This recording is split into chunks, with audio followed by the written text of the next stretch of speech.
The Battle of the Great Plains, also known as the Battle of the Bagrades, was a battle fought between Scipio Africanus of Rome and a combined Carthaginian and Numidian army late in the Second Punic War. It occurred on the plains south of Bulla Regia around the upper Bagradas River. The attack was designed as a diversionary tactic by Rome to disrupt Hannibal's attack on Italy.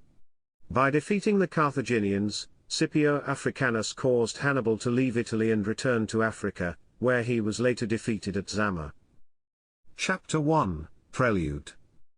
Hasdrubal and Syphax had both succeeded in escaping from their camps, which the Roman general Scipio Africanus and his Numidian allies, under Massinissa, had destroyed.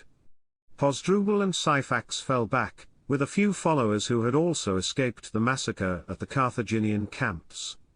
The arrival of 4,000 Celtiberian mercenaries from Hispania made the Carthaginians determined to make one more effort to stop the armies of Scipio Africanus from advancing across North Africa.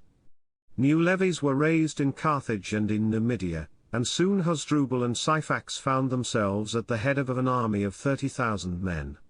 In 203 BC, Scipio, whose command had been extended until the end of the war, marched from his camp at Utica to meet Hasdrubal and Syphax at a place called the Great Plains. Chapter 2, Battle. The battle was fought between a Roman army under the leadership of Scipio Africanus and a combined Carthaginian/Numidian army, supplemented by Spanish mercenaries, of which the Carthaginian part was led by Hasdrubal Gisco and the Numidian part by Syphax.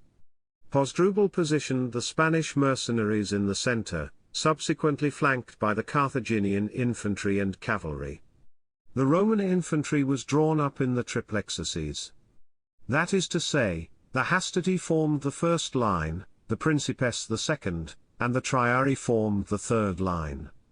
The charge of the Roman cavalry made the Carthaginian infantry and cavalry flee from the field. Only the Spanish infantry remained standing and defending themselves fiercely.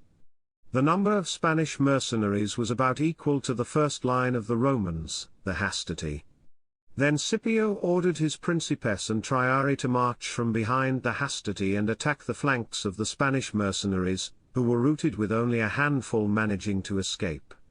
The Numidians under Syphax also remained fighting before fleeing. Syphax fled back to his kingdom in Numidia, but was pursued by Massinissa and Lelius, who defeated him at the Battle of Cirta, as a result of which he was captured and brought back to the Roman camp as a prisoner. Massinissa was given command of Syphax's kingdom, the land from which he had originally been exiled. Chapter 3, Aftermath. Following the battle, the Carthaginians had little choice but to sue for peace with Rome. Scipio proposed modest terms for the Carthaginians in a peace treaty, but while the Carthaginians were still considering the treaty, they suddenly decided to recall Hannibal, who had an army of elite veterans loyal to his command, from Italy, for one more stand against Rome. This encounter became the Battle of Zama, which ended the Second Punic War and completed the legend of Scipio Africanus, who had become one of Rome's greatest generals.